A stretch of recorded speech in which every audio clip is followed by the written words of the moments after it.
A spirit hovered over. Hollow Grave.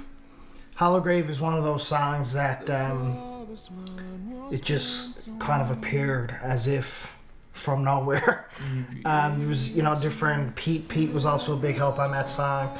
Parm had this kind of like little vocal tag. Pete was doing some cool stuff on piano, and me and Christian have been doing this together for probably too long. And it was the first time I ever seen Christian wrote the verses in like 40 seconds. I've never seen anything like it. It was just, we need verses. We had the bridge, which is don't forget the hollow grave.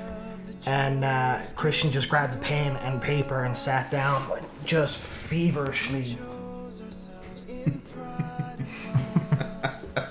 And like 40 seconds later, he started reading us these verses, and we were all just like, yes, Lord.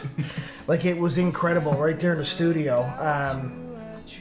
It's one of my favorite songs ever, not just on the record, just because it's so simple, and sometimes it's, with art and music, and you try to, the weirdest or, most different sounding pads or chord structures or whatever, and you pour so much of, like outside the box thinking into your art, and you try to come up with these sounds that nobody has ever made before and all that stuff. And that's cool, and that's what keeps music evolving.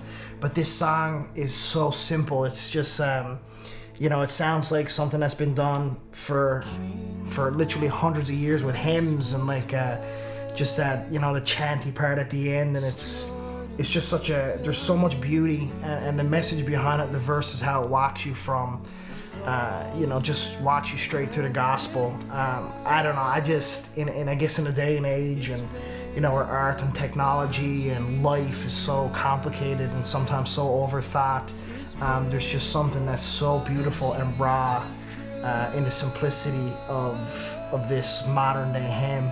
And it's an absolute joy to play live when you're looking out over the people, whether it's 12 or whether it's 1200, and you see, don't forget the hollow grave. And we usually play that song last in most of our sets, and it's just such a nice bookend. It's just the last hour and a half has been this, but at the end it's pause, don't forget the hollow grave. And it's just, I don't know, there's so much power in it for me personally. One of my favorite things about it, and it's completely not spiritual at all, but first of all, D-Jack makes his vocal debut on it, singing the second verse. But I think my favorite thing is that I'm not sure yet if we've actually got through singing the song once without you crying in your verse. It probably won't happen. So the GMAs was my favorite. Yeah. The GMA, we played at the GMAs in Edmonton just... Breakforth, yeah. Just a couple months ago, and it was... I was off to the races. It was great. It was a smooth start, Perfected love bound to a tree. Perfected love. It just started bawling. Yeah, it was... I was there, and I just realized that he wasn't there. He wasn't singing anymore. I was like, yeah, he's definitely crying right now. So personally for me, it's kind of a hard one because the three of the guys got to sing, and I was never asked. So.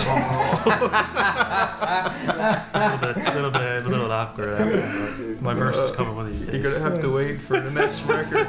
No, what was even better, not even to do with this song, but we had everybody in the room doing gang vocals, and Shep was there to start, and then Pete was like, "Okay, Mike, I think you're gonna have to go back in the booth now." Mike, it was so good that he was making the rest of us eight bodies look bad, and it wasn't working. So he got fired. Next record, Mikey gets a full song to himself to sing. Full song. Platinum. But it's true, like the song literally, it wasn't supposed to exist. We had 10 songs planned, including the instrumental bits and whatever, and we came up like with that snippet or whatever, but it was just crazy, like you said, how it happened. It wasn't supposed to exist. And we were trying to come up with another part of We Move, because it went through like 18 versions of We Move, and then there was like one of those verses that was supposed to be for that. And then it was like, wow, this would be really cool, like the Don't Forget the Hollow Grave. So we just wrote a brand new song out of it, and it was incredible. 2 or 3 days. Yeah.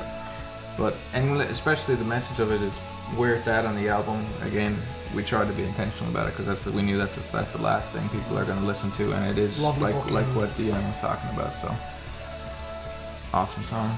Oh, Good great. job, everybody.